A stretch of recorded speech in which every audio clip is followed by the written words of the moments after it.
bà con bóng này dương ai nâng bàn bần to nó không mê riêng bỏ dương chịu bần to tiết cái đó dương bàn nhằm hà chung môi này một bốn nhằm hà chạy đấy và con bóng giờ thực than xâm rạp cả sự trộm nâng cả bần to hơn cả dương sắc xa chung môi này chịu bần to tiết nằm bây dương ai nâng mình chọp mê riêng phần dương nào bực ngày dài và bực tiết bà xôm xin chết chung môi nâng sống bỏไปปรามาจารย์ตูเปรียบกุมคนอคนนปรองสันวาเปลรัสเซียนี้ได้ยืนตั้งออกนี้อาจหนึ่งบรรโตของการศึกษาเปรียบบรรทุลว่าปรองชีบรรโตระติดในขนมเวสคาสลาระบยืนในไงดำบงยังอคนนปรองสำหรับกาปีได้มาปีปรองส่วนปรองดอปรัชญาสำหรับคนชีบรรโตระติดดำไปคนมีปรัชญามาปีปรองขนมกาได้บังรีนขนมกาได้ใจปีเปรียบบรรทุลว่าปรองหนึ่งมองโอนที่เนี่ยสลับของได้สมประมาณกาปีนังพระดอปรัชญาสำหรับผู้ยืนออกเนี่ยยังออกคุณพรองสมทวายขนมเปรนิมพระมิจฉาพระเยซูคริสต์บาคุณพรองจังยังมาศึกษาชิมุยคณีออกเยอะปีเมรินหายกาปีพฤกนี้ยังศึกษาปีเปรี้ยยังศึกษาปีมนุษย์ปีกาบังกอบังกาดระบบเปรี้ยระโหดอพระองค์ชิมุยจุมเปรี้ยมนุษย์ได้พระตายอำเภอบาปได้พระตายมนุษย์มันบ้านสดาบังกอบตามเปรบรรทุลระบบปรางโดยใช้จำนวนในโลกโนเอจำนวนในลูกลอดบ่าให้จำนวนในปอมบาเบลพังได้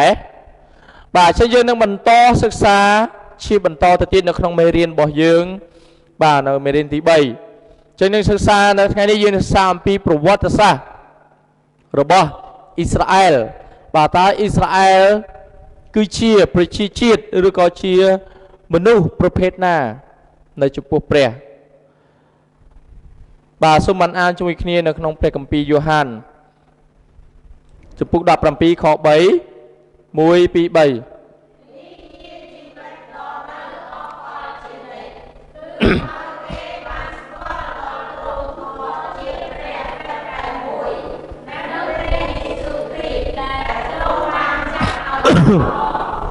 บาจะขึ้นในคลองเปรกัมปีโยฮันในจุดปุกที่ดับรำปีในของขอใบแต่คลองเปรมตูปรองเปรมตูทำไมเนี่ยเอาเกบานสควอลดอตรงดอเชียเปรย์ปิดแต่มวยนังเปรย์เยซูคริสต์แต่ตรงบานจัดไอหมอพองโดยฉะนั้นนี่ให้คือเชียชีวิตอากาศชนิดมีในทางเอาเปรย์ได้ยังจังตัวบานชีวิตอากาศชนิดจังสควอลอัมพีเพลย์ดำใบยังอาจจะตัวชีวิตอากาศชนิดบ้านลูตราตาเอายังบ้านสกอลตรง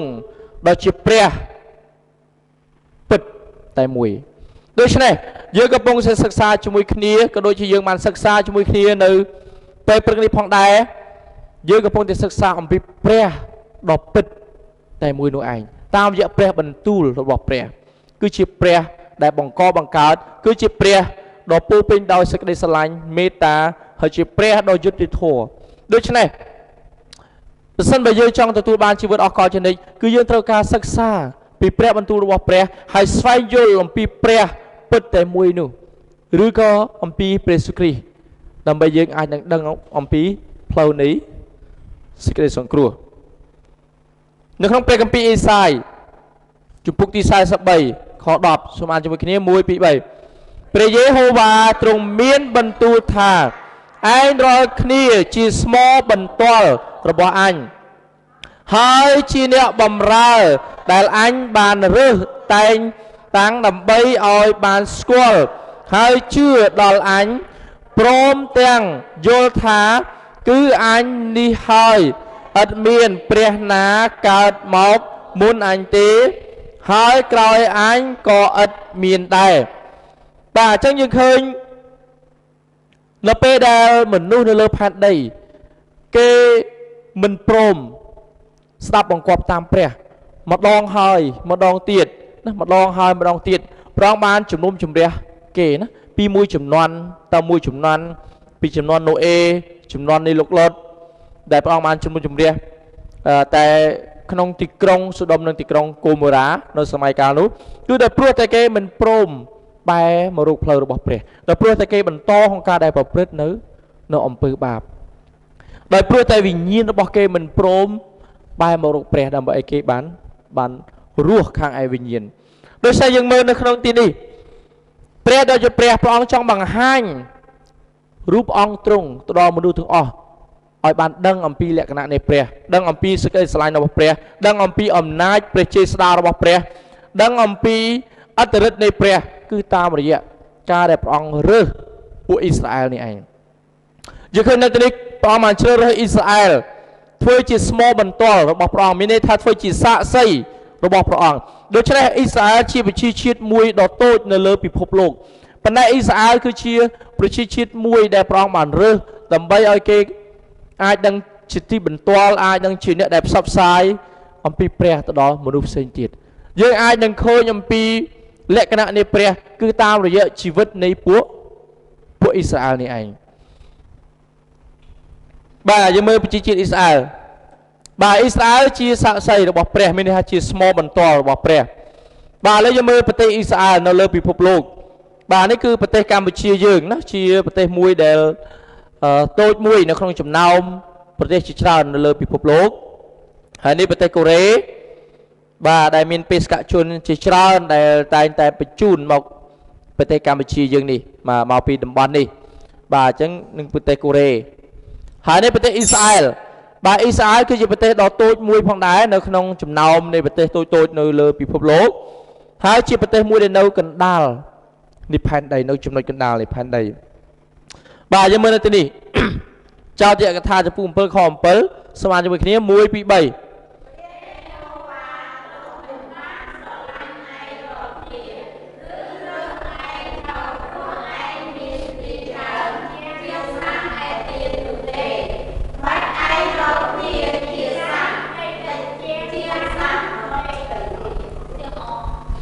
បាទជាងសាសដតីទៀតបាទអញ្ចឹងយើងឃើញអ៊ីស្រាអែលគឺជាប្រជាជាតិមួយដ៏តូចណាជាសាសមួយដ៏តូចអញ្ចឹងព្រះអង្គរើសអ៊ីស្រាអែលទេមិនមែនដែលព្រោះអ៊ីស្រាអែលមានគ្នាច្រើនមិនមែនដែលព្រោះអ៊ីស្រាអែលជាប្រទេសមួយដែលល្បីល្បាញមិនមែនអ៊ីស្រាអែលជាប្រទេសដែលអស្ចារ្យនោះទេប៉ុន្តែអ៊ីស្រាអែលជាប្រទេសមួយដ៏តូចហើយព្រះអង្គរើសអ៊ីស្រាអែលនេះដើម្បីអ៊ីស្រាអែលធ្វើជាសាក្សីធ្វើជាស្មោបន្ទាល់របស់ព្រះបាទយើងមើលពីរូបនេះជាកីឡាករម្យ៉ាងគេហៅកីឡាករស៊ូម៉ូកីឡាករនេះភាគច្រើននៅប្រទេសជប៉ុនបាទអញ្ចឹងកីឡាករជប៉ុនភាគច្រើនគឺប្រភេទនេះណាធំមែនទែនកីឡាករស៊ូម៉ូហ្នឹងគឺកីឡាករដូចលក្ខណៈបោកច្បាប់គ្នាអាណាមានកម្លាំងជាងអានឹងឈ្នះហើយអញ្ចឹងកីឡាករនីមួយគឺធំហ៎ពួកអាមេតធំហ្នឹងបាទអញ្ចឹងបើសិនបើយើងមើលរូបភាពនៃកីឡាករទាំងពីរនេះបាទយើងមើលនឹងព្រៃយើងឃើញថាក្មេងប្រុសម្នាក់នេះណាវាអត់ស្មើនឹងជើងរបស់កីឡាករនេះផងណាទូជាងជើងកីឡាករនឹងទៅទៀតមែនទេហើយបើយើងគិតគំនិតយើងគិតថាក្មេងនេះគឺគ្មានផ្លូវអាចនឹងយកជ័យជំនះទៅលើ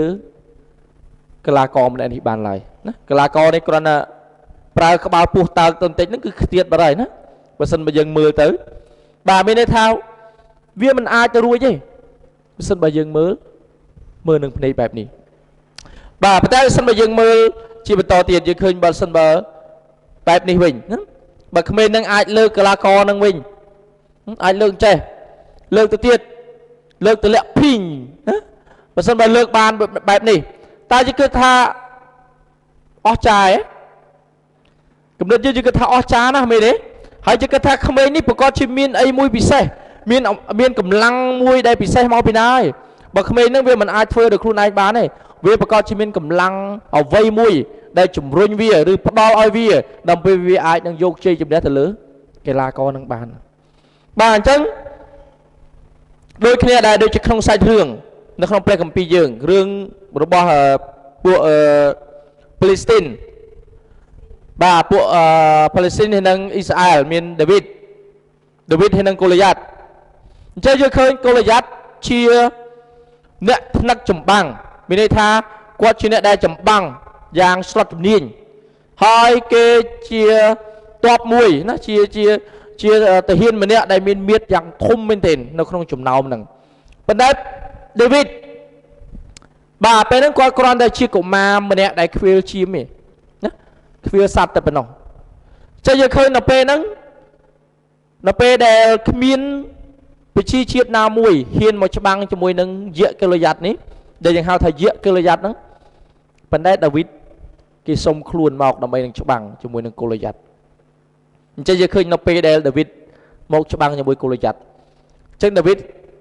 nó bên cái prao cái sai tầng họ kêu sai tầng họ nó sập đắp cục nữa chắc ở bên là vút ấy đấy bên tay cô dắt kia bên là vút kêu đào bao nhiêu đào lùm pê nhằng mút nó prao sập đắp cho bằng chơi giờ khơi nó bên đúng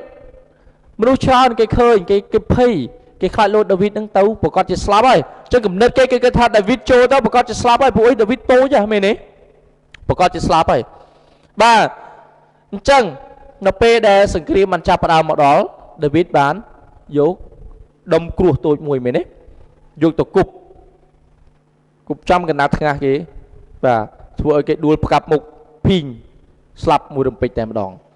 chơi giờ khơi nó pe nắng giờ khơi David cho nó không phải cái bí bây giờ án giờ khơi tha David cho tôi cho bạn nó không phải niềm rồi bỏ pre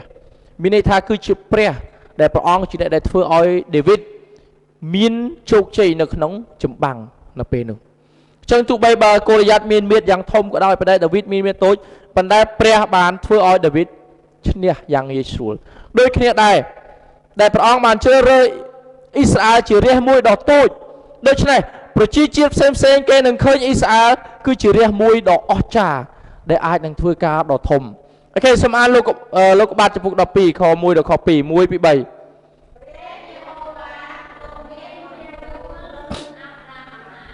chú anh tranh pì sọc pì nhiệt sân đàn nâng pì tía ở bốc anh tàu nâu ai sọc đài anh nâng bằng hai anh cho anh nâng bằng cát nụ cô giang thông pi anh nâng áo po đòi anh tiếng lưu mua anh chia thom phong anh nâng bán với chia ti bình tranh po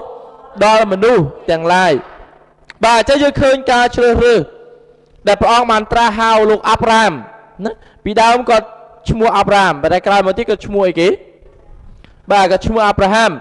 bà chẳngព្រះបានត្រាស់ហៅលោកអាប់រ៉ាហាមឲ្យចាក់ចេញពីស្រុកកំណើតរបស់គាត់ហើយឲ្យគាត់បានធ្វើតាមអ្វីដែលជាព្រះបន្ទូលរបស់ព្រះអង្គដែលព្រះអង្គបានបង្គាប់គាត់ហើយព្រះអង្គនឹងប្រទានព្រះពរទៅដល់គាត់ជាច្រើនបាទយើងឃើញអំពីនេះស្រុកកំណើតរបស់អាប់រ៉ាហាមបាទស្រុកបាទស្រុកកំណើតគាត់ឲ្យគាត់ធ្វើ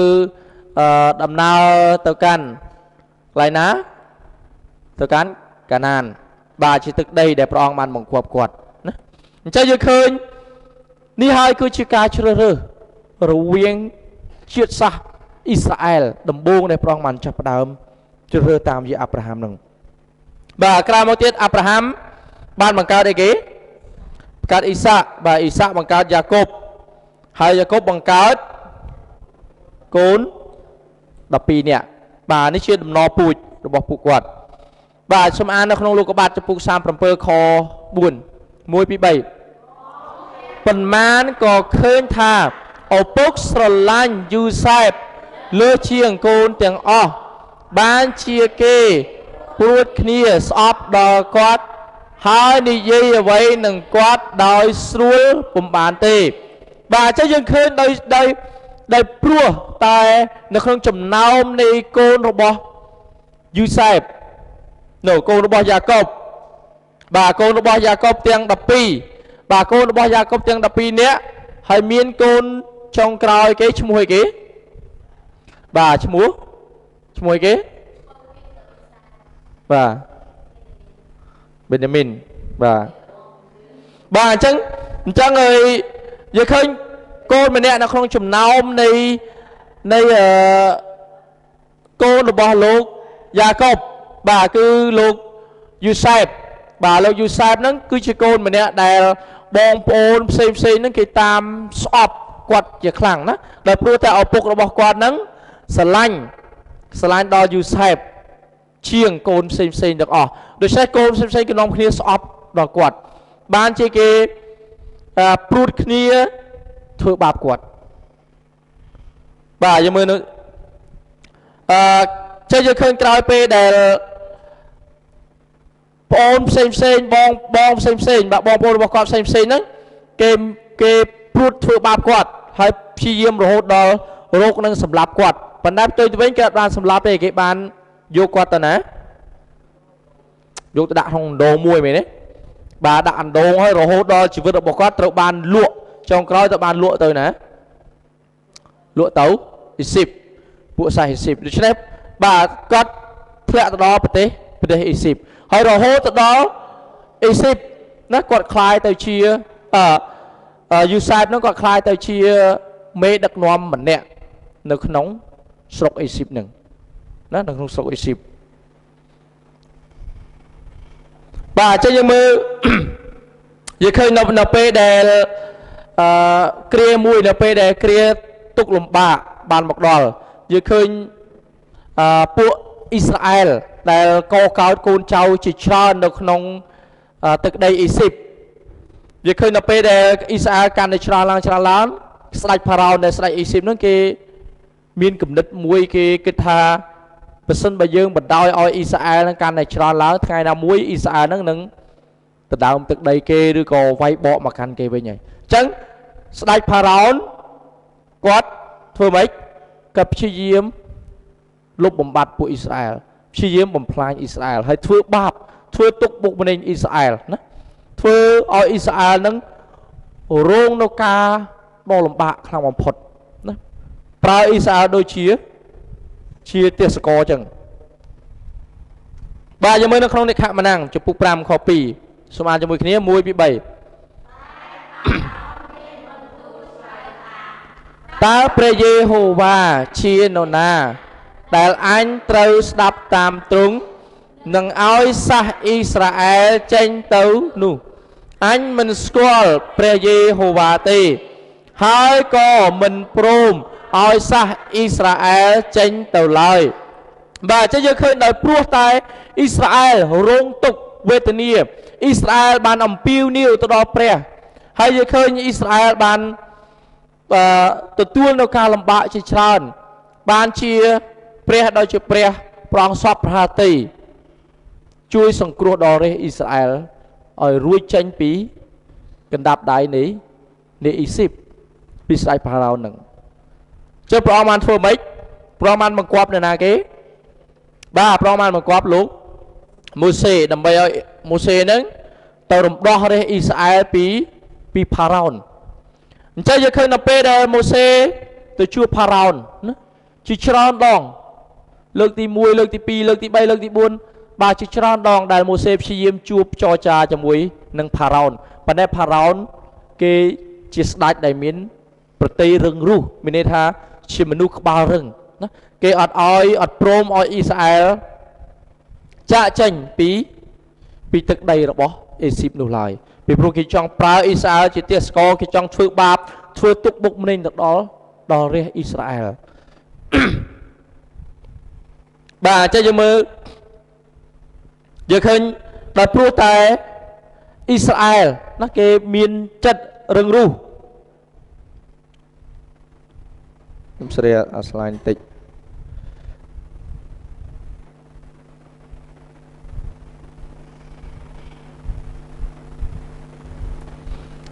បាទឥឡូវសូមអានជាមួយគ្នា1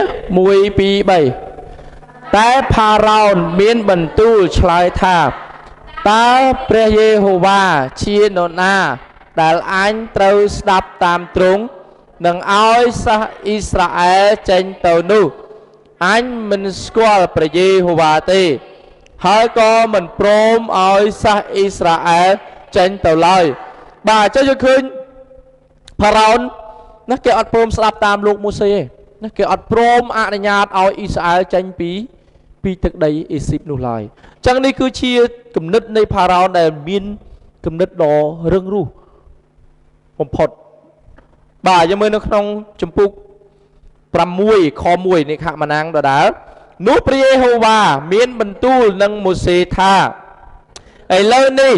ឯងនឹងឃើញការដែលអញនឹងធ្វើដល់ផារ៉ោនត្បិតដោយដៃខ្លាំងពូកែ នោះអញនឹងឲ្យរាជអញចេញទៅដោយដៃខ្លាំងពូកែផារ៉ោននឹងបណ្ដេញគេចេញពីស្រុកទៅផង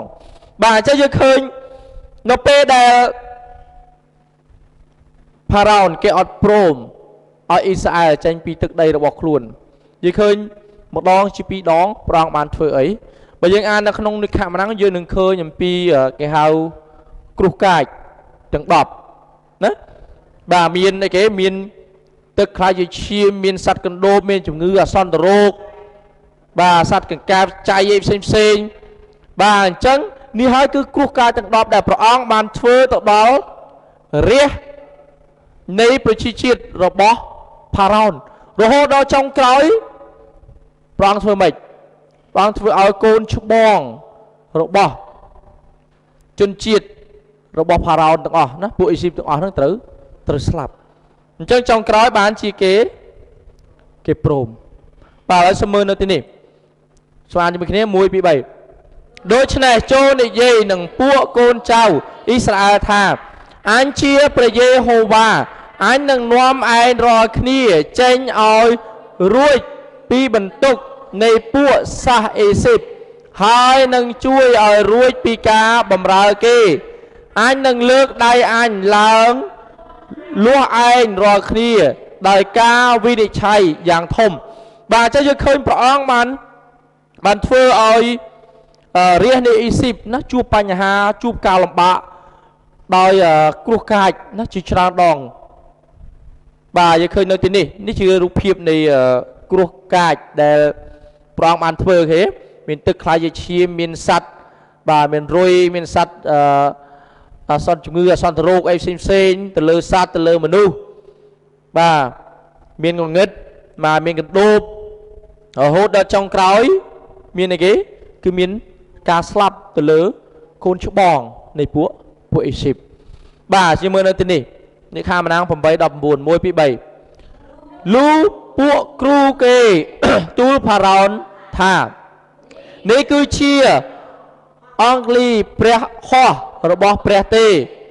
តែផារ៉ោនមានព្រះតីរឹងទទឹងមិនព្រមស្ដាប់តាមគេសោះដូចជាព្រះយេហូវ៉ាបានមានបន្ទូលទុកមកបាទអញ្ចឹងយើងឃើញអ្វីដែលព្រះបន្ទូលព្រះអង្គបានមានបន្ទូលនោះគឺផារ៉ោនមានចិត្តមាននេះដូចជា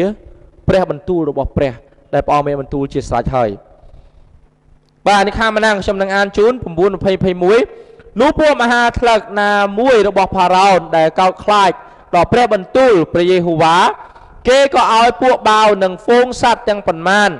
រត់ចូលមកជ្រោកក្នុងផ្ទះទាំងអស់ប៉ុន្តែពួកអ្នកដែលមិនយកចិត្តទុកដាក់នឹងព្រះបន្ទូលព្រះយេហូវ៉ាសោះគេក៏ទុកឲ្យពួកបាវនិងហ្វូងសត្វនៅឯវាលវិញបាទអញ្ចឹងយើងឃើញនៅក្នុងចំណោមនៃមហាថ្លឹករបស់ផារ៉ោនអ្នកខ្លះក៏គេជឿណាគេតាមព្រះបន្ទូលនៃព្រះតែអ្នកខ្លះគឺគេអត់ជឿនោះទេបាទនៅទីនេះថារីឯនៅកណ្ដាលអាត្រៀតក្នុងយប់នោះព្រះយេហូវ៉ាទ្រង់ក៏វាយអស់ទាំងកូនច្បងនៅស្រុកអេស៊ីបចាប់តាំងពីបុត្រច្បងរបស់ផារ៉ោនដែលគង់លើបល្ល័ង្ករាជរហូតដល់កូនច្បងរបស់អ្នកទោសនៅក្នុងគុកព្រមទាំងកូនច្បងនៃអស់ទាំងសត្វផងបាទអញ្ចឹងឲ្យតែកូនច្បងណាគឺត្រូវសម្លាប់ទាំងអស់នេះនៅគ្រោះកាចចុងក្រោយដែលព្រះបានធ្វើទៅដល់ពួកអេស៊ីបបាទផារ៉ោនផារ៉ោនទ្រង់ក៏តើនឡើងទាំងយប់ព្រមទាំងពួកមហាថ្លឹកទ្រង់និងពួកសាសអេស៊ីបទាំងអស់គ្នានៅឮសម្រែកទ្រហោយំនៅក្នុងស្រុកអេស៊ីបតែបាត់គ្មានផ្ទះឯណាមួយដែលមិនមានម្នាក់ស្លាប់នោះទេអញ្ចឹងគឺគ្រប់ទាំងផ្ទះគ្រប់ទាំងគ្រួសារនៃអេស៊ីបត្រូវស្លាប់ណាកូនច្បងទាំងអស់បាទចេះយើងឃើញចុងក្រោយផារ៉ោនបានសម្រេចប្រតិណាគេបានបើកចិត្តឲ្យរាជអ៊ីស្រាអែលព្រមចេញពីទឹកដីអេស៊ីបនៅចុងក្រោយនៅពេលដែលកូនច្បងរបស់គេត្រូវបានស្លាប់គេបានឲ្យរាជអ៊ីស្រាអែលចេញពីទឹកដី ទឹកដីអេស៊ីបប៉ុន្តែក្រោយទៅពេលដែលគេឲ្យចេញហើយគេយ៉ាងម៉េចគេនិយាយឃើញអ៊ីស្រាអែលចាប់ដើមចេញដំណើរពីអេស៊ីបណាមិនទាន់បានប្រមាណផងផារ៉ោនក៏បដូរចិត្តណាគេបដូរចិត្តភ្លាមគេនាំពលទ័ពពលទាហានពលទ័ពនឹងតាមពីក្រោយរាជអ៊ីស្រាអែលដើម្បីតាមសម្លាប់អ៊ីស្រាអែលជាបន្តទៀតអញ្ចឹងបានជានៅទីនេះដែលអ៊ីស្រាអែលគេព្យាយាមរត់ណាគេរត់គេចហើយរហូតដល់រត់ទៅកាន់មហាសមុទ្រមួយដ៏ធំណាបាទមហាសមុទ្រក្រហមហ្នឹងអញ្ចឹងគឺគេមិនអាចនឹងឆ្លងកាត់មហាសមុទ្រក្រហមហ្នឹងទៅបានទេដោយសារតែទឹកហើយមហាសមុទ្រជាច្រើនអញ្ចឹងនៅពេលហ្នឹងគេចាប់ផ្ដើមរអ៊ូរទាំគេចាប់ផ្ដើមត្អូញត្អែគេចាប់ផ្ដើមភ័យចាប់ផ្ដើមព្រួយគេថាអូគេប្រកាសជាស្លាប់ហើយនៅពេលនេះគ្មានជំរឿទេណាពេលខ្លះគេរអ៊ូរទាំតែហេតុអីក៏ព្រះអង្គឲ្យគេចេញពីអេស៊ីបទៅអីនៅអេស៊ីបស្រួលស៊ីស្រាប់ណាមានអាហារគ្រប់គ្រាន់ណាអ្នកខ្លះគេរអ៊ូបែបហ្នឹងប៉ុន្តែអ្នកខ្លះគេចង់ចេញពីនោះអញ្ចឹងយើងឃើញនៅពេលហ្នឹងគេរអ៊ូរទាំផងដែរទៅដាក់ម៉ូសេតែក្រោយមកទៀតយ៉ាងម៉េចព្រះបានធ្វើការអស្ចារ្យបាទសូមអានជាមួយគ្នានៅក្នុងនិខមណាំង14 21 22 1 2 3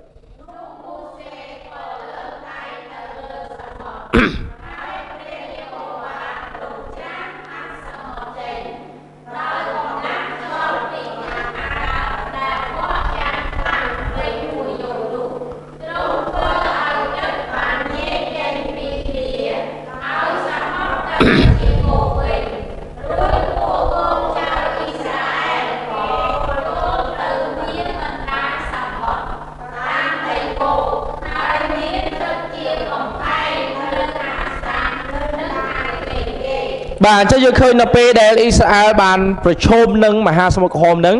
នៅពេលហ្នឹងព្រះអង្គបានជួយគេណាធ្វើឲ្យមហាសមុទ្រក្រហមហ្នឹងបានញែកចេញជាពីរហើយឲ្យរាជអ៊ីស្រាអែលអាចនឹងបន្តដំណើរឈ្មោះកាន់ទៅខាងមុខទៀតបាទឥឡូវសូមមើលជាមួយគ្នានៅក្នុងវីដេអូឃ្លីបមួយ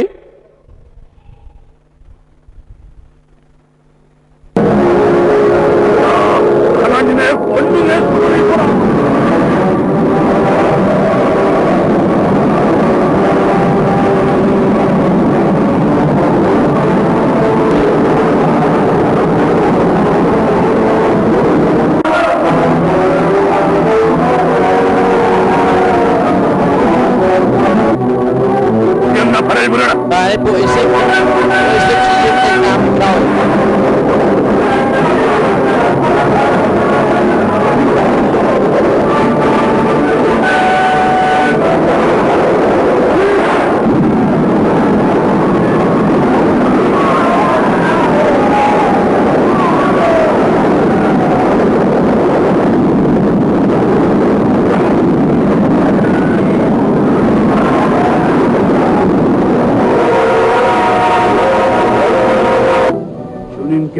바람을 일으키시어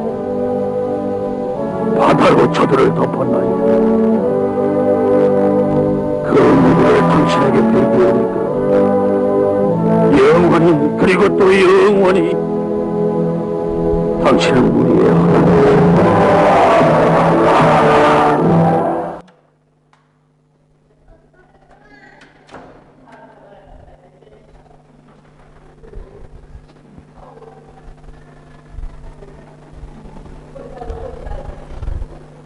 បាទចឹងយើងឃើញនេះគឺជាដំណើរនៃពួកអ៊ីស្រាអែលដែលព្រះបានជួយគេឲ្យគេរួចផុតអំពីសមុទ្រ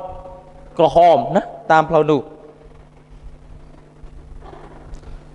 បាទហើយយើងមើលនៅអំពីរូបភាពនេះបាទនេះគឺជារូបភាពដែលសពថ្ងៃយើងអាចនឹងឃើញណាអំពីទស្សនវិជ្ជាទាំងអស់នេះនៅអេស៊ីបអំពីរូបភាពចម្លាក់ឯផ្សេងដែលពួកអ៊ីស្រាអែលគេបានបន្សល់ទុកណាស្នាដៃអ៊ីស្រាអែលដែលធ្វើនៅអេស៊ីបអញ្ចឹងមានផ្ទាំងសិលាជាច្រើនណាឬក៏រូបជាច្រើនដែលអ៊ីស្រាអែលគេបានធ្វើនៅសម័យកាលនោះបាទហើយយើងមើលនៅទីនេះបាទនេះគឺជាភស្តុតាងដែលបង្ហាញអំពីការដែល ស្ដេចផារ៉ោនត្រូវស្លាប់នៅក្នុងមហាសមុទ្រក្រហមពិតប្រាកដមែនចឹងយើងឃើញធម្មតានៅក្នុងប្រពៃណីនៃពួកអ៊ីស៊ីបបាទគឺគេរក្សាទុកស្ដេចឬក៏អ្នកល្បីរបស់ពួកគេនៅពេលដែលគេស្លាប់គេរក្សាទុកសាកសពរបស់ពួកគេបាទគេសាកសពស្ដេចអីផ្សេងហ្នឹងគឺគេរក្សាទុកហើយយើងឃើញមានរូបភាពជាច្រើននៃសពទាំងអស់ហ្នឹងបាទនៃស្ដេចរបស់ពួកគេជាច្រើនប៉ុន្តែមានស្ដេចនេះជាស្ដេចមួយដែលមានលក្ខណៈខុសពីរូបស្ដេចផ្សេងណារូបស្ដេចនេះមានប្រឡាក់ដោយកំណកនៃអំបិលហើយមានស្លឹកត្រចៀកហ្នឹងដាច់បាទអញ្ចឹងគេសន្និដ្ឋានថារូបនេះគឺជារូបនៃស្ដេចផារ៉ោនណាដែលបានស្លាប់នៅក្នុងបាតសមុទ្រនៅក្នុងសម័យដែលព្រះអង្គបាននាំអ៊ីស្រាអែលចេញពីអ៊ីស៊ីបហ្នឹងចឹងនេះហើយគឺជាភស្តុតាងអំពីប្រវត្តិសាស្ត្រថាគឺពិតជារឿងមួយដែលពិតប្រាកដដែលព្រះគម្ពីរព្រះអង្គបានមានព្រះបន្ទូលបាទយើងមើលរូបភាពនេះស្ដេចហ្នឹងណាបាទរូបកាយមានពណ៌សជាប់អំបិលនឹងខ្លួនបាទអញ្ចឹងយើងឃើញនេះគឺជារូបភាពផ្សេងណាមានកងរទេះរាជរដ្ឋអីផ្សេងជាច្រើនដែលគេបានរកឃើញបានថតចេញពីមហាសមុទ្រហ្នឹងគេថតឃើញអំពីគ្រឿងសត្រាវុធអីផ្សេងនៅក្នុងសម័យនោះបាទព្រះគម្ពីរគឺពិតជាព្រះបន្ទូលរបស់ព្រះពិតប្រាកដមែនដែលព្រះអង្គមានបន្ទូលតាក់ទងនឹងប្រវត្តិសាស្ត្រទាំងអស់នោះបាទទី1គឺសួនច្បារអេដេនជារឿងដ៏ពិតប្រាកដទឹកជំនន់សម័យណូអេបាទជារឿងដ៏ពិតប្រាកដហើយការឆ្លងសមុទ្រក្រហមបាទក៏ជារឿងដែលពិតប្រាកដផងដែរបាទដូច្នេះការដែលស្ដាប់បង្គាប់ឬក៏ការដែលមិនស្ដាប់បង្គាប់នោះយើងឃើញអំពីជីវិតអ៊ីស្រាអែលដែលគេនឹងធ្វើថាតើគេស្ដាប់បង្គាប់ឬក៏មិនស្ដាប់បង្គាប់ហើយថាតើយើងផ្ទាល់តើយើងស្ដាប់បង្គាប់ឬក៏មិនស្ដាប់បង្គាប់យើងស្ដាប់បង្គាប់យើងនឹងមានព្រះពរតែបើសិនបើយើងមិនស្ដាប់បង្គាប់ទេយើងនឹងមានបណ្ដាសាមកអំពីព្រះបាទនៅក្នុងព្រះគម្ពីរចោទយកថាចំពោះ28សូមអានជាមួយគ្នា1 2 3រួចអស់ទាំងពោទាំងនេះនឹងបានផ្សាយមកលើឯងហើយរត់មករកឯងផងគឺបើឯងនឹងស្ដាប់តាមព្រះបន្ទូលនៃព្រះយេហូវ៉ាជាព្រះនៃឯងនឹងមានពោនៅក្នុងក្រុងនឹងមានពោនៅស្រែចម្ការដែរផលដែលកើតពីពោះឯងមកព្រមទាំងផលកើតពីដីឯងនិងផលកើតពីសត្វឯងគឺជាសេចក្តីចម្រើនរបស់គោនិងកូនទាំងប៉ុន្មានរបស់ជាមឯងនោះនឹងមានពោគ្រប់ទាំងអស់ឯកំប្រងនឹងស្បៀងអាហាររបស់ឯងនោះនឹងមានពោដែរបាទប្រសិនបើអ៊ីស្រាអែលស្ដាប់បង្គាប់ព្រះនោះអ៊ីស្រាអែលនឹងមានព្រះពោមកអំពីព្រះបាទប៉ុន្តែបើឯងមិនព្រមស្ដាប់តាមព្រះបន្ទូលនៃព្រះយេហូវ៉ាជាព្រះនៃឯងហើយមិនប្រយ័ត្ននឹងប្រព្រឹត្តតាមគ្រប់ទាំងសេចក្តីបញ្ញត្តិនិងច្បាប់ទាំងប៉ុន្មានរបស់ទ្រង់ដែលអញបង្គាប់ដល់ឯងនៅថ្ងៃនេះទេនោះអស់ទាំងសេចក្តីបណ្ដាសាទាំងនៅនឹងផ្សាយមកលើឯងហើយរត់មករកឯងផងគឺឯងនឹងត្រូវបណ្ដាសានៅក្នុងទីក្រុងហើយនៅស្រែចម្ការដែរឯកំប្រងនឹងស្បៀងអាហាររបស់ឯងនោះនឹងត្រូវបណ្ដាសាវិញផលដែលកើតពីពោះនិងផលកើតពីដីឯងហើយនឹងសេចក្តីចម្រើនរបស់ហ្វូងគោនិងកូនទាំងប៉ុន្មានរបស់ហ្វូងជាមឯងនោះនឹងត្រូវបណ្ដាសាទាំងអស់ឯងនឹងត្រូវបណ្ដាសាក្នុងកាលដែលលេងចូលមកដែលឯងចូលមកហើយនឹងត្រូវបណ្ដាសាក្នុងកាលដែលឯងចេញទៅផងបាទអញ្ចឹងបើសិនបើអ៊ីស្រាអែលអត់ស្ដាប់ប្រកបតាមព្រះគេនឹងទទួលនៅបណ្ដាសាគេនឹងត្រូវបណ្ដាសាមកអំពីព្រះ bà giờ khơi tôi tớiវិញIsrael cứ cái ọt bàn đáp bằng quạt tam pre nụ lời đó Israel cái bài tàu của rúp pre đô tây cái bài tàu của rúp xem chỉ tràn cái bài tranh bị phơi rồi bỏ pre bà này cứ chia chi vết ní Israel bà giờ khơi là pe đây Israel cái bàn bài tranh bị phơi rồi bỏ pre đó cho nên pe nó Israel có rong tục phong đài hay Israelត្រូវបានបែងចែកជាពីរគឺ Israel មានខាងជើងហើយនឹងខាងត្បូងបាទឯខាងជើងខាងត្បូងគឺយើងហៅថាពួកយូដាហ្នឹងណាបាទអញ្ចឹងយើងឃើញនៅពេលហ្នឹងសម្បីតែស្ដេចដែលជាអ្នកដឹកនាំរបស់គេគោរពទៅលើព្រះដតីហើយគេធ្វើការដែលអាក្រក់នៅចំពោះព្រះនេតរបស់ព្រះ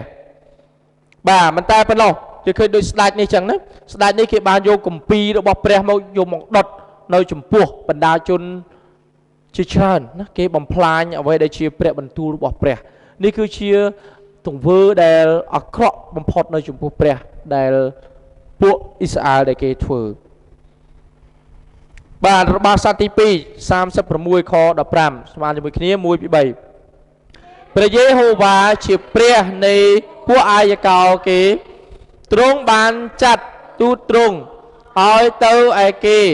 ទាំងក្រោកពីព្រលឹមនិងចាត់គេផងត្បិតទ្រង់មានព្រះハរតីអាណិតមេត្តាដល់រះទ្រង់ហើយដល់ទីលំនៅទ្រង់បាទអញ្ចឹងយើងឃើញនេះគឺជាអ្វីដែលជាគំនិតរបស់អ៊ីស្រាអែលដែលគេធ្វើណាជាការអាក្រក់នៅចំពោះព្រះបាទយើងមើលនៅក្នុងរបស់ខ្សត្រទី2នៅ36 ខ 6 1 ពី 3តែគេចំអកឲ្យពួកទូតនៃព្រះក៏មើលងាយដល់ព្រះបន្ទូលទ្រង់ព្រមទាំងលក់លើយឲ្យពួកហោរាទ្រង់វិញដរាបដល់សេចក្តីក្រោធរបស់ព្រះយេហូវ៉ាបានឈួរឡើងទាស់នឹងគេទាល់តែរោគកែខៃមិនបានឡើយបាទអញ្ចឹងយើងឃើញនៅពេលដែលអ៊ីស្រាអែលគេបានបែកចេញពីផ្លូវរបស់ព្រះគេប្រព្រឹត្តអំពើបាបគេដើរតាមផ្លូវរបស់ខ្លួនព្រះដូចជាព្រះព្រះអង្គបានបញ្ជូនហោរារបស់ព្រះអង្គបាវអំរោរបស់ព្រះអង្គទៅប្រាប់ដល់រាជអ៊ីស្រាអែលប៉ុន្តែអ៊ីស្រាអែលគេអត់បានធ្វើតាមរាជរបស់ព្រះអង្គឬក៏បាវអំរោរបស់ព្រះអង្គនោះឡើយផ្ទុយទៅវិញគឺរហូតដល់គេសម្លាប់ណាពួកបាវអំរោពួកហោរារបស់ព្រះដែលព្រះអង្គបានបញ្ជូនទៅដល់គេបាទនេះគឺជាការមួយដែលអ៊ីស្រាអែលបានធ្វើណាដ៏អាក្រក់នៅចំពោះព្រះនេតព្រះអញ្ចឹងយើងឃើញអ៊ីស្រាអែលត្រូវរងការបំផ្លិចបំផ្លាញណាពីសាសដទៃណាប្រជាជាតិដទៃគេមកបំផ្លាញពួកអ៊ីស្រាអែលណាពួករ៉ូមពួកអីហ្នឹងបាទគេមកបំផ្លាញអ៊ីស្រាអែលកាប់សម្លាប់ពួកអ៊ីស្រាអែលធ្វើអ៊ីស្រាអែលត្រូវវិនាសបាទដូចជានៅក្នុងសម័យកាលនេះចឹងណានៅ BC មុនគ្រិស្តសករាជ970នេះបាទអញ្ចឹងអ៊ីស្រាអែលត្រូវបានបែងចែកជាពីរណាក្នុងកំឡុងនៃស្ដេចសាឡូមោនហ្នឹងអ៊ីស្រាអែលខាងជើងនិងអ៊ីស្រាអែលខាងត្បូងបាទអញ្ចឹងពួកគេត្រូវរងទុក្ខវេទនាដោយពួកអាសេរីពួកបាប៊ីឡូនចំពួកនេះឯងគឺជាអ្នកដែលបំផ្លាញដល់ពួកអ៊ីស្រាអែលណាកាប់សម្លាប់ពួកអ៊ីស្រាអែលនៅក្នុងឆ្នាំ722មុនគ្រិស្តសករាជហ្នឹងណាពួកបាប៊ីឡូនពួកភើស៊ីពួកក្រិកពួករ៉ូមបាទអញ្ចឹងអ៊ីស្រាអែលត្រូវរងទុក្ខវេទនាណាអ៊ីស្រាអែលត្រូវខ្ចាត់ខ្ចាយដោយព្រោះតែអំពើដែលខ្លួនបានធ្វើបាទអញ្ចឹងយើងឃើញ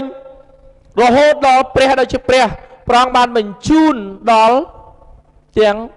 ព្រះយេស៊ូវគ្រីស្ទដើម្បីឲ្យព្រះយេស៊ូវគ្រីស្ទព្រះអង្គបានយាងមកហើយតម្រង់ផ្លូវទៅដល់ពួករាជអ៊ីស្រាអែលផងដែរបាទអញ្ចឹងយើងឃើញនៅពេលដែលអ៊ីស្រាអែលគេបានលឺអំពីព្រះបន្ទូលរបស់ព្រះអង្គម្ចាស់ព្រះយេស៊ូវគ្រីស្ទគេបានលឺអំពីសេចក្តីបង្រៀនរបស់ព្រះយេស៊ូវគ្រីស្ទអញ្ចឹងយើងឃើញអ៊ីស្រាអែលគេអត់បានទទួលព្រះយេស៊ូវគ្រីស្ទពីក្នុងចិត្តរបស់គេនោះឡើយមានន័យថានៅពេលដែលគេឃើញអំពីការបង្រៀនរបស់ព្រះយេស៊ូវគ្រីស្ទគឺគេទទួលការបង្រៀន ផ្នែកតែខាងសាច់ឈាមតែប៉ុណ្ណោះណាគេទទួលព្រះគ្រីស្ទពីព្រោះព្រះគ្រីស្ទបានចំអែតគេខាងសាច់ឈាមចំអែតអាហារទៅដល់គេប្រោះជំងឺឲ្យគេបានជាធ្វើការអស្ចារ្យទៅដល់គេឲ្យគេឃើញចឹងអ៊ីស្រាអែលគេទទួលតែការទាំងអស់នោះប៉ុណ្ណោះប៉ុន្តែគេអត់បានទទួលពីក្នុងចិត្តរបស់គេអង្គព្រះគ្រីស្ទនោះឡើយបាទយើងឃើញនេះគឺជាការមួយដែលអាក្រក់មែនទែនដែលអ៊ីស្រាអែលដែលគេបានធ្វើចំពោះព្រះអង្គទី3នៅក្នុងយ៉ូហាន14ខ6ស្មើជាមួយគ្នា1 2 3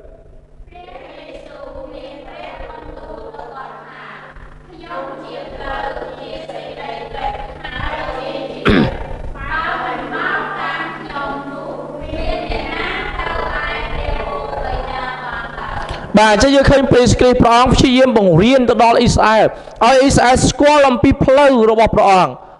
ប៉ុន្តែអ៊ីស្រាអែលគេអត់បានទទួលសេចក្តីបង្រៀនរបស់ព្រះគ្រីស្ទនៅក្នុងចិត្តរបស់គេឡើយ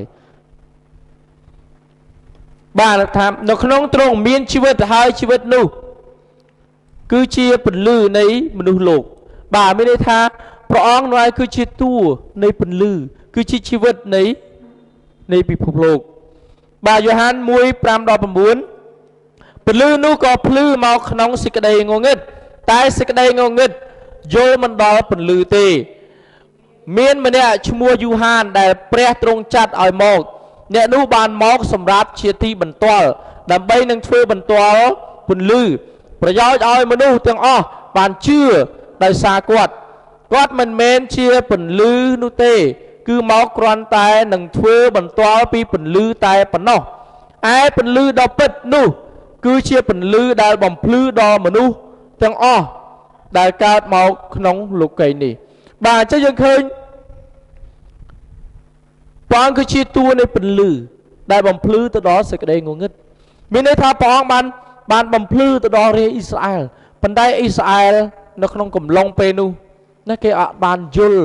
អំពីអ្វីដែលជាព្រះបន្ទូលរបស់ព្រះអង្គគេអត់បានទទួលអ្វីដែលជាព្រះបន្ទូលរបស់ព្រះអង្គនោះឡើយបាទនៅក្នុងយ៉ូហានចំពុក1ខ14ថាព្រះបន្ទូលក៏ត្រឡប់ជាសាច់ឈាមហើយបានស្នាក់នៅជាមួយនឹងយើងរាល់គ្នា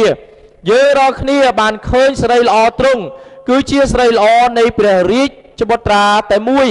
ដែលមកពីព្រះវរបិតាមានពេញទៅដោយព្រះគុណនិងសេចក្តីពិតអញ្ចឹងព្រះបន្ទូលព្រះអង្គបានត្រឡប់ជាសាច់ឈាមមានន័យថាព្រះអង្គបានមកយកនិស្ស័យជាមនុស្សគឺជាអង្គព្រះគ្រីស្ទនោះឯងបានជាព្រះគ្រីស្ទព្រះអង្គបានយាងមកកាលជាង 2000 ឆ្នាំមុនហើយព្រះអង្គបានមកផែនដីដើម្បីនឹងតម្រង់ផ្លូវឲ្យមនុស្សទាំងអស់ស្គាល់អំពីផ្លូវរបស់ព្រះប៉ុន្តែយើងឃើញថាមនុស្សអត់បានទទួលយកផ្លូវរបស់ព្រះនោះទេបាទយ៉ូហាន 1:45 ភីលីបក៏រកណាថាណែលរួចប្រាប់ថាយើងបានឃើញព្រះអង្គនោះហើយគឺជាព្រះដែលលោកម៉ូសេបានចែងទុកពីទ្រង់នៅក្នុងក្រឹតវិន័យហើយពួកហោរាក៏បានទាយពីទ្រង់ផងទ្រង់ព្រះនាមជាយេស៊ូជាបុត្រយូសែបនៅភូមិណាសារ៉េតបាទនេះការដែលព្រះអង្គបានមកយកនិស្ស័យជាមនុស្សដែលព្រះអង្គបានបញ្ជូនអង្គព្រះគ្រីស្ទមកក្នុងនាមជាហោរាក្នុងនាមជាអ្នកបម្រើព្រះអង្គដើម្បីតម្រង់ផ្លូវទៅដល់មនុស្សទៅដល់រាជអ៊ីស្រាអែលប៉ុន្តែអ៊ីស្រាអែលថាតើគេបានធ្វើបែបណាទៅលើអង្គព្រះគ្រីស្ទបាទយើងមើលនៅទីនេះថាស្ត្រីនោះទូលព្រះអង្គថាខ្ញុំដឹងហើយថាព្រះមេស៊ីដែលហៅជាព្រះគ្រីស្ទទ្រង់នឹងយាងមកកាលណាមកហើយនោះទ្រង់នឹងប្រាប់ឲ្យយើងខ្ញុំដឹងគ្រប់ទាំងអស់ព្រះយេស៊ូវមានបន្ទូលថានោះគឺខ្ញុំនេះហើយដែលនិយាយនឹងនាងអញ្ចឹងយើងឃើញអ៊ីស្រាអែលគឺគេរងចាំព្រះមួយគឺព្រះមេស៊ីបាទព្រះមេស៊ីនេះឯងដែលគេរងចាំសម្រាប់ជាព្រះសង្គ្រោះរបស់ពួកគេប៉ុន្តែគេជួបព្រះគ្រីស្ទគេអត់ស្គាល់ថាព្រះនោះគឺជាព្រះមេស៊ីនោះឡើយហើយគេអត់បានទទួលព្រះអង្គជាព្រះមេស៊ីនោះឡើយបាទនៅក្នុងយ៉ូហានចំពុក6ខ35ថា ព្រះយេស៊ូវមានបន្ទូលថាខ្ញុំជានំប៉័ងជីវិតអ្នកណាដែលមកឲ្យខ្ញុំនោះនឹងមិនឃ្លានទៀតឡើយហើយអ្នកណាដែលជឿដល់ខ្ញុំក៏មិនត្រូវស្រេកដែរបាទព្រះអង្គបានបង្រៀនណាជាច្រើនទៅដល់រាជអ៊ីស្រាអែលចឹងយើងឃើញអ៊ីស្រាអែលគេស្ដាប់អំពីព្រះបន្ទូលរបស់ព្រះអង្គគេរៀនអំពីព្រះបន្ទូលរបស់ព្រះអង្គប៉ុន្តែគេអត់បានប្រព្រឹត្តតាមឬក៏គេអត់បានទទួលពីក្នុងចិត្តរបស់គេនោះឡើយគេចង់បំពេញខាងសាច់ឈាមរបស់គេប៉ុណ្ណោះគេតាមព្រះយេស៊ូវគ្រីស្ទពីព្រោះតែគេចង់ចំអែតខាងឯសាច់ឈាមរបស់គេតែប៉ុណ្ណោះបានជាក្នុងនេះ នៅក្នុងព្រះគម្ពីរយូហានចំពុក1ខ51ថាខ្ញុំជានំប៉័ងដ៏រស់ដែលចុះពីឋានសួគ៌មកបើអ្នកណាបរិភោគនំប៉័ងនេះនោះនឹងរស់នៅអស់កលជានិច្ចឯនំប៉័ងដែលខ្ញុំឲ្យគឺជារូបសាច់ខ្ញុំដែលខ្ញុំនឹងឲ្យជំនួសជីវិតមនុស្សលោកបាទព្រះអង្គគឺជានំប៉័ងជីវិតប៉ុន្តែយើងឃើញអ៊ីស្រាអែលនៅពេលដែលគេឮគេអត់ខ្វល់អំពីនំប៉័ងជីវិតដែលព្រះអង្គមានបន្ទូលតែព្រះអង្គចង់មានអត្តន័យនោះឡើយប៉ុន្តែគេគិតអំពីនំប៉័ងខាងសាច់ឈាមគឺអាហារខាងសាច់ឈាមតែប៉ុណ្ណោះណាដូច្នេះយើងឃើញនេះហើយគឺជាជីវិតនៃអ៊ីស្រាអែលដែលគេទទួលព្រះអង្គបែបនោះបាទយូហាន6:33ថាពីព្រោះខ្ញុំបានចុះពីឋានសួគ៌មិនមែននឹងធ្វើតាមចិត្តខ្ញុំទេគឺតាមបំណងព្រះハរតីនៃព្រះវិញដែលទ្រង់ចាត់ឲ្យខ្ញុំមកបាទដែលព្រះអង្គបានចាត់ព្រះគ្រីស្ទមកដើម្បីឲ្យព្រះគ្រីស្ទបានធ្វើការតាមបំណងព្រះハរតីនៃព្រះវរបិតាអញ្ចឹងយើងឃើញព្រះអង្គបានយាងមកផែនដីព្រះអង្គបានធ្វើការអស្ចារ្យជាច្រើនព្រះអង្គប្រោះជំងឺព្រះអង្គប្រោះអ្នកដែលខ្វិនអ្នកដែលពិការអ្នកដែលខ្វាក់អ្នកដែលថ្លង់ឲ្យគេអាចនឹងជាសះស្បើយវិញស្លាប់ណាអាចនឹងរស់ឡើងវិញអញ្ចឹងយើងឃើញនេះជាការអស្ចារ្យជាច្រើនដែលអ៊ីស្រាអែលគេតែងតែឃើញព្រះអង្គធ្វើដោយផ្ទាល់ប៉ុន្តែអ៊ីស្រាអែលគេអត់បានទទួលព្រះអង្គពិតប្រាកដនោះឡើយគេទទួលតែពីខាងសាច់ឈាមរបស់គេតែប៉ុណ្ណោះបាទយើងមើលនៅក្នុងយូហានជំពូក1ខ10ដល់12 1-3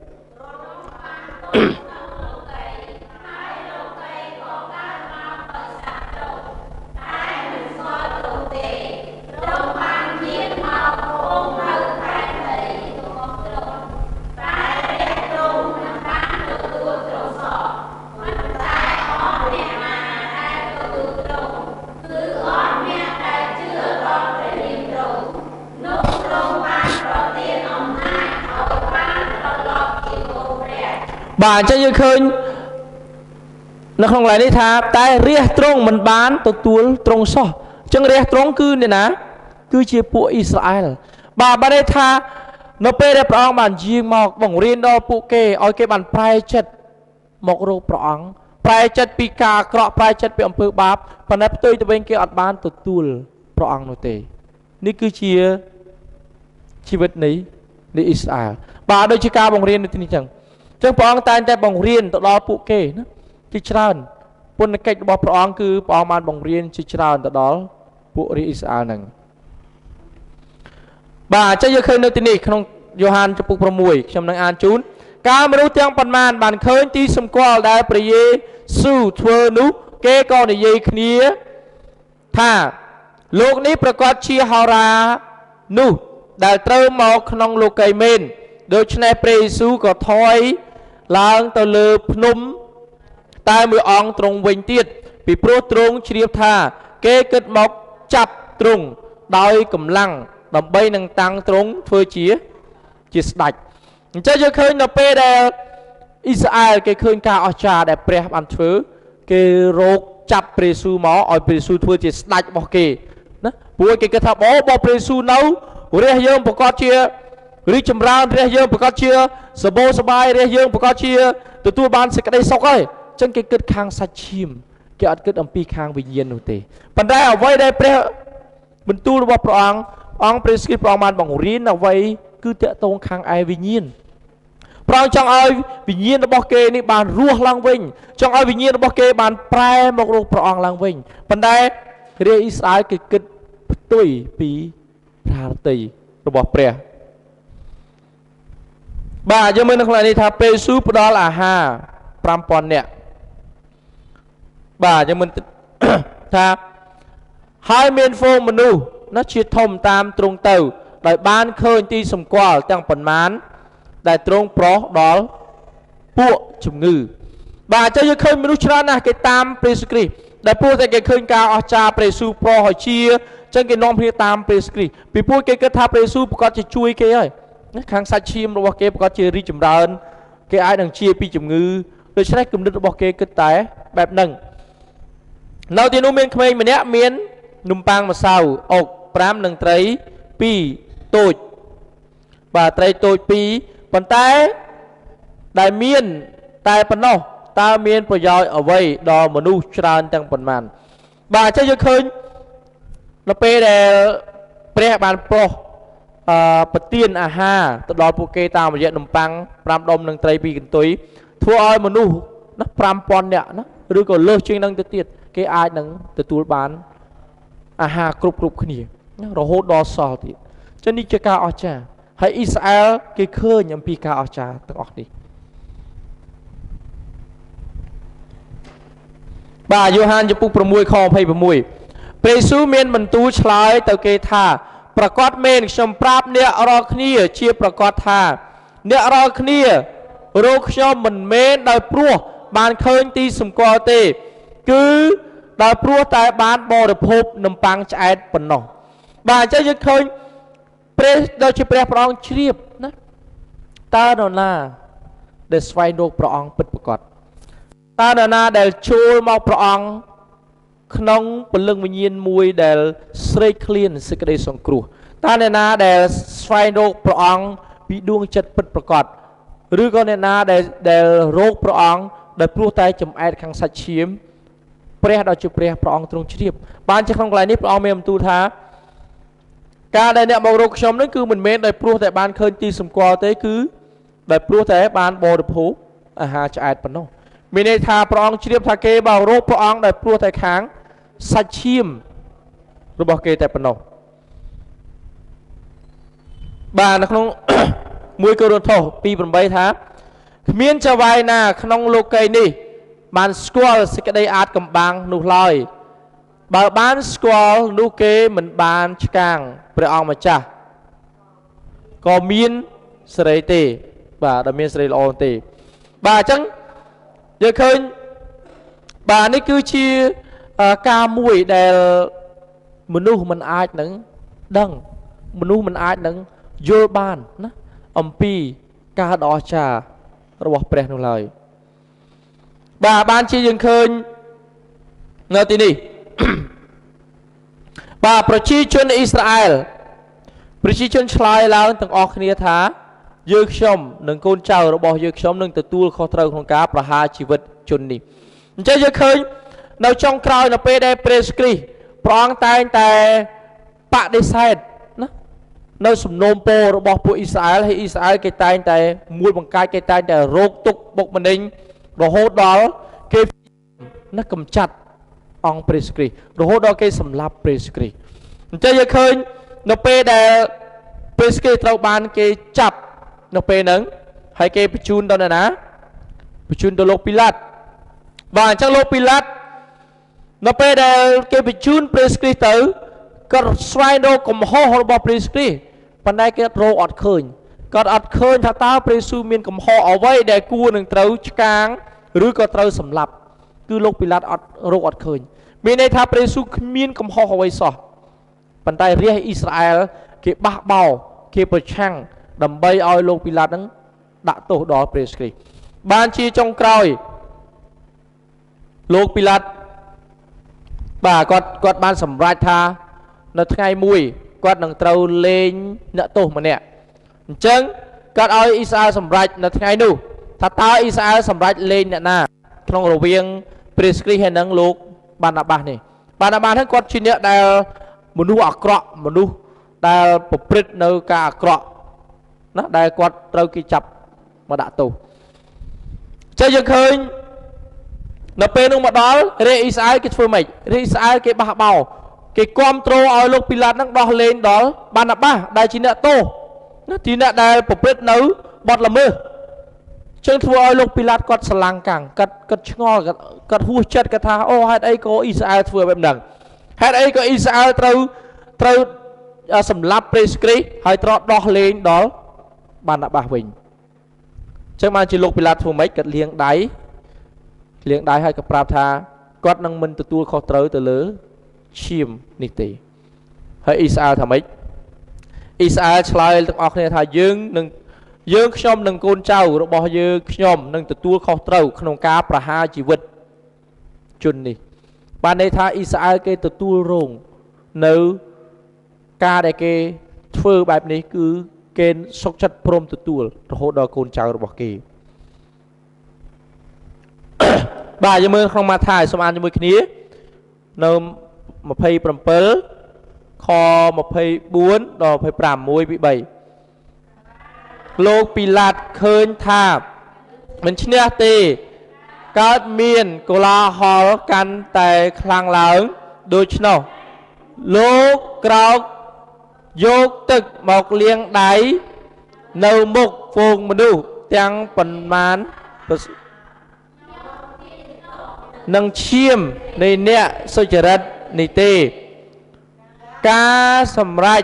នៅអ្នករាល់គ្នាចុះបណ្ដាជនទាំងអស់គ្នាក៏ឆ្លើយឡើងថាចូលឲ្យឈាមវាធ្លាក់មកលើយើងរាល់គ្នានឹងកូនចៅរបស់យើងចុះបាទអញ្ចឹងយើងឃើញអ៊ីស្រាអែលណាគេព្រមទទួលយកនៅអ្វីដែលជាទង្វើដែលគេធ្វើណាគេសុខចិត្តទទួលរងនៅកំហុសឬក៏ការទទួលខុសត្រូវទាំងស្រុងនៅពេលដែលគេសម្លាប់អង្គព្រះគ្រីស្ទបាទអញ្ចឹងយើងឃើញនៅទីនេះបាទនេះគឺជារូបភាពដែលព្រះគ្រីស្ទត្រូវបានគេឆ្កាងគេសម្លាប់បាទយ៉ាងរងទុក្ខវេទនាបំផុតបាទកំហុសអ៊ីស្រាអែលបាទទី1ពួកគេគិតតែពីសាច់ឈាមនិងជីវិតលោកីតែប៉ុណ្ណោះបាទទី2ពួកគេមិនយល់អំពីព្រះគម្ពីរណាគេយល់អត់យល់អំពីព្រះគម្ពីរទី3ពួកគេមិនទទួលការបង្រៀនរបស់ព្រះគ្រីស្ទបាទនេះហើយគឺជាកំហុសរបស់គេបានជារហូតដល់គេសម្លាប់អង្គព្រះគ្រីស្ទដោយព្រោះតែគេមិនបានស្គាល់អំពីព្រះបន្ទូលរបស់ព្រះអង្គព្រះគម្ពីរលេវីវិន័យចំពោះ26ខ32ដល់33 1 ពី 3អញនឹងនាំឲ្យស្រុកទៅជាស្ងាត់ឈឹងដល់ម្លេះបានជាពួកខ្មាំងសត្រូវរបស់ឯងដែលនៅក្នុងស្រុកគេនឹងមានសេចក្តីងឿងឆ្ងល់ឯងរាល់គ្នាអញនឹងកម្ចាត់កម្ចាយឲ្យទៅនៅគ្រប់ទាំងនគរហើយនឹងហូតដាវទៅតាមឯងទៀតនោះស្រុកឯងនឹងនៅជាស្ងាត់ឈឹងហើយទីក្រុងរបស់ឯងទាំងប៉ុន្មាននឹងត្រូវលេងទៅអស់រលីងបាទអញ្ចឹងយើងឃើញព្រះដ៏ជាព្រះព្រះអង្គធ្វើឲ្យប្រទេសអ៊ីស្រាអែលត្រូវវិនាសត្រូវខ្ចាត់ខ្ចាយណាព្រះអង្គកម្ចាត់កម្ចាយគេឲ្យគេរងទុក្ខឲ្យគេវិនាសដូច្នេះទឹកដីអ៊ីស្រាអែលត្រូវបានកម្ចាត់កម្ចាយនៅពេលនោះបាទអញ្ចឹងដូចក្នុងពេលនេះយើងមើលអំពីនៅក្រុងយេរូសាឡិមបាទត្រូវបានបំផ្លាញដោយទីតោះក្នុងឆ្នាំ70មុនគ្រិស្តសករាជបាទអញ្ចឹងយើងឃើញនៅក្នុងកំឡុងពេលនេះអ៊ីស្រាអែលត្រូវបានពួករ៉ូមគេឡើងពាត់ណាពួករ៉ូមឡើងពាត់អ៊ីស្រាអែលអញ្ចឹងនៅពេលដែលរ៉ូមឡើងពាត់អ៊ីស្រាអែលមកអ៊ីស្រាអែលគេនៅក្នុងកំផែងនៃនៃក្រុងយេរូសាឡិមហ្នឹងហើយរហូតទៅដល់គេអស់ស្បៀងពីខ្លួនគេអត់មានអាហារបរិភោគដល់ពេលដែលពួករ៉ូមទាហានរ៉ូមឡើងពាត់ពួកគេច្រើនថ្ងៃធ្វើឲ្យគេអស់អាហារបរិភោគរហូតដល់គេសម្លាប់កូនរបស់ខ្លួនធ្វើជាអាហារណាគេសម្លាប់កូនដែលទើបនឹងកើតគេយកវះ យកកាត់ធ្វើជាចំណីអាហាររបស់គេចឹងយើងឃើញនេះគឺជាអំពើមួយដ៏អាក្រក់មែនទែនណា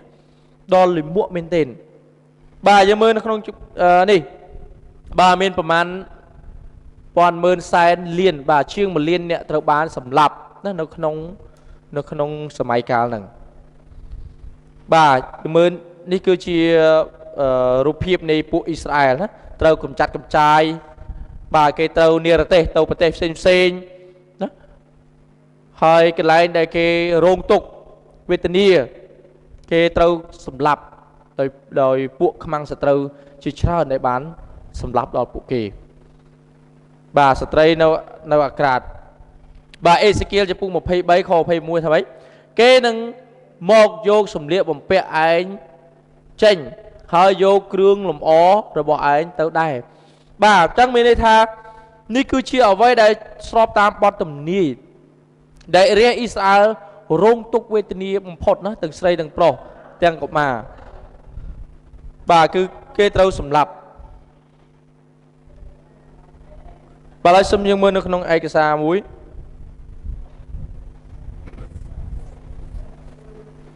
아우슈비츠는 공포의 절정이자 20세기의 수치였다. Close your eyes and look.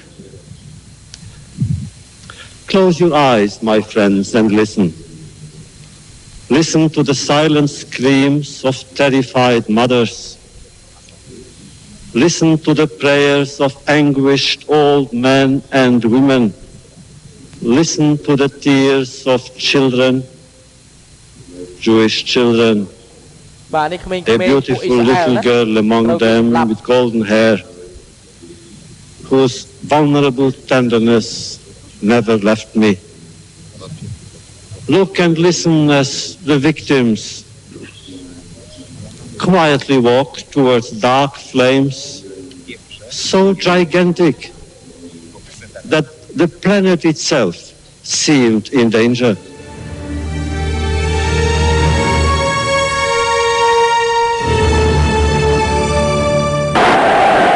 1939년 1월 히틀러는 체코슬로바키아에서 독일어를 쓰는 지역을 합방하고 전쟁을 계획했다. 그러면서도 공식적으로는 모든 전쟁을 유대인 탓으로 돌렸다. Dann wird das Ergebnis nicht die Bolschewisierung der Erde und damit der Sieg des Judentums sein, sondern die Vernichtung der jüdischen Rasse in Europa.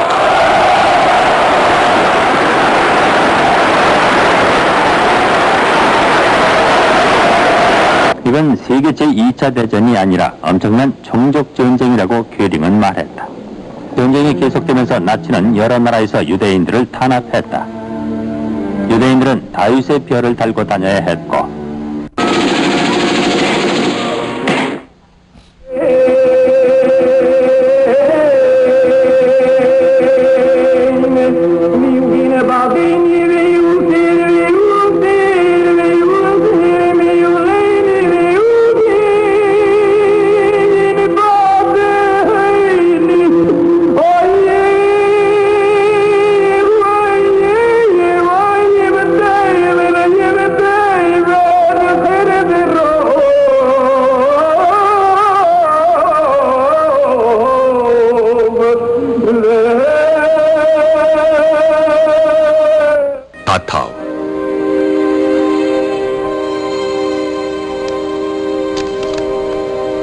작센하우젠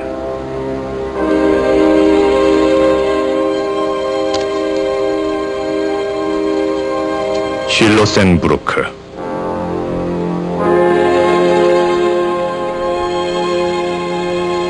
베르겐벨젠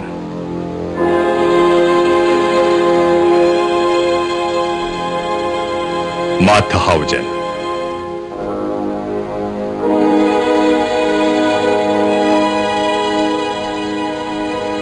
라벤스부리크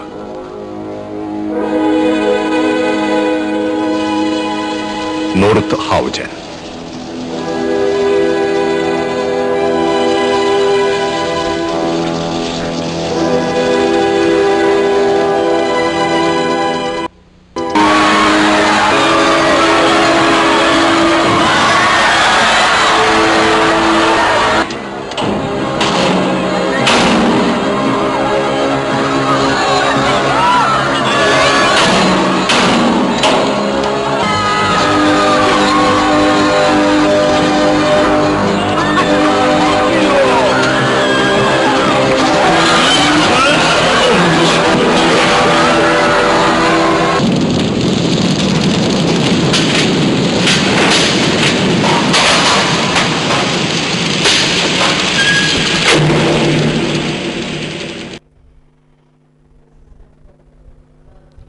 បាទនេះគឺជា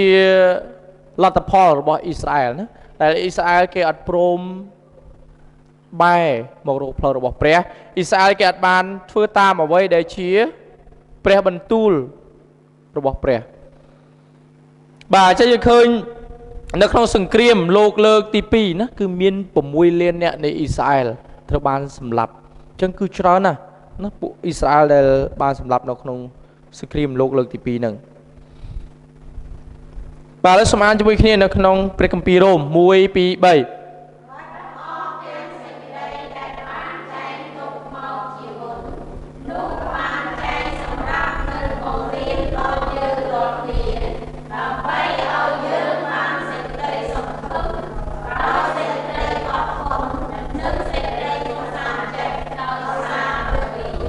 បាទចេះឃើញ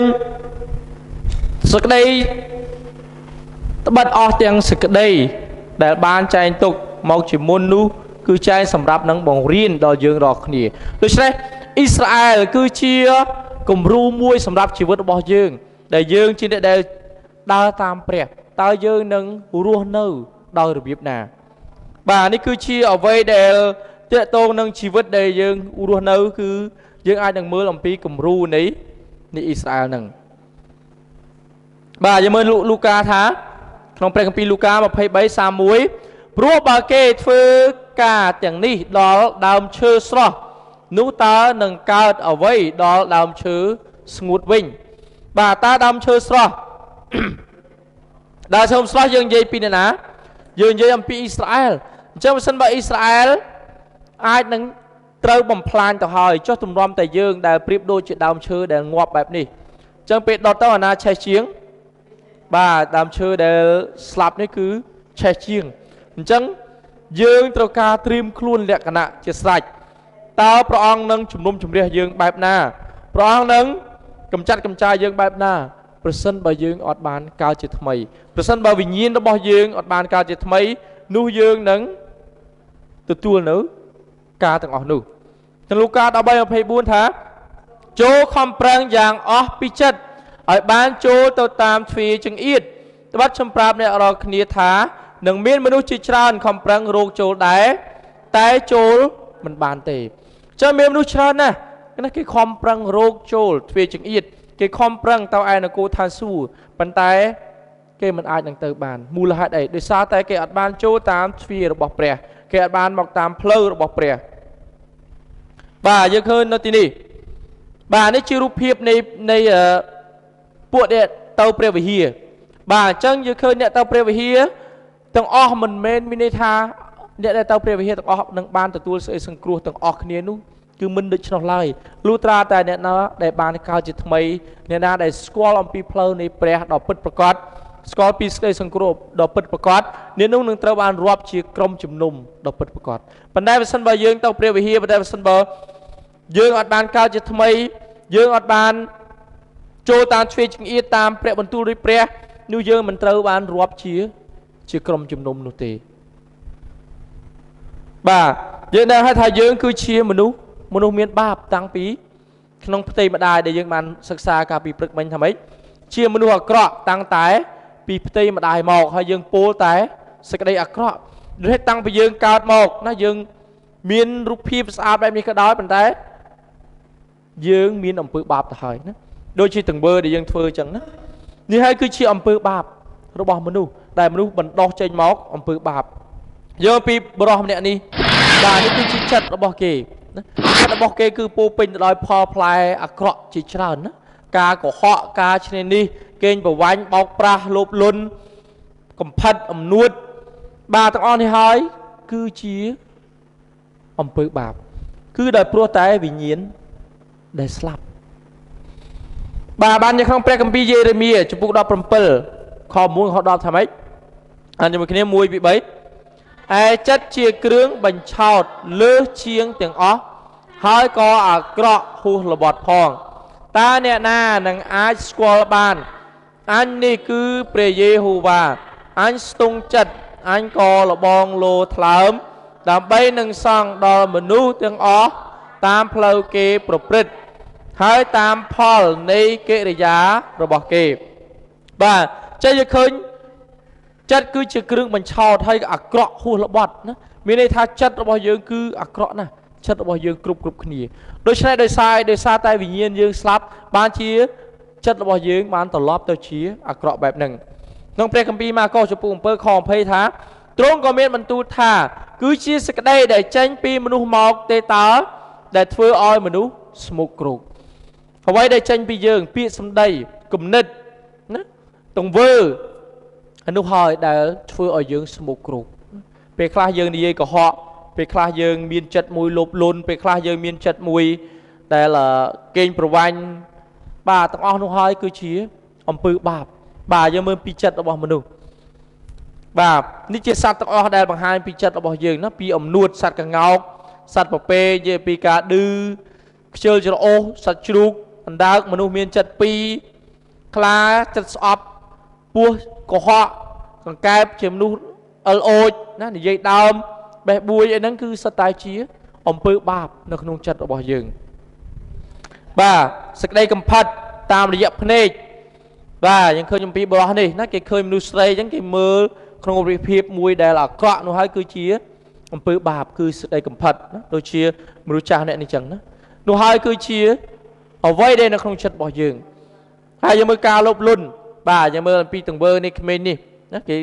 เกห่วงไห้นะจุ่มได้ยาฮาเกช่องบานเตียดนะช่องบานตองอ้อชีระบอพองเกนูไฮคือจีจัดลบลุ่นคือเชียมาให้จัตตาโดยเฉพาะการตองอ้อนี่ไฮจัดตองอ้อนี่ไฮคือเชียอมเปิดบาปบ่าในเย่ก็เหาะในเย่ดาวเฮ้บ่าไปคลายืงอัดเมียนไอกลางไอเฟิงกูเย่ดาวขี้ก็มีได้นะโดยเชื่อขนมรูปเพียบนี่จังบาในหายคือเชื่ออมเปิดบาปได้บนนู้ตายแต่ประพฤติแบบนั้น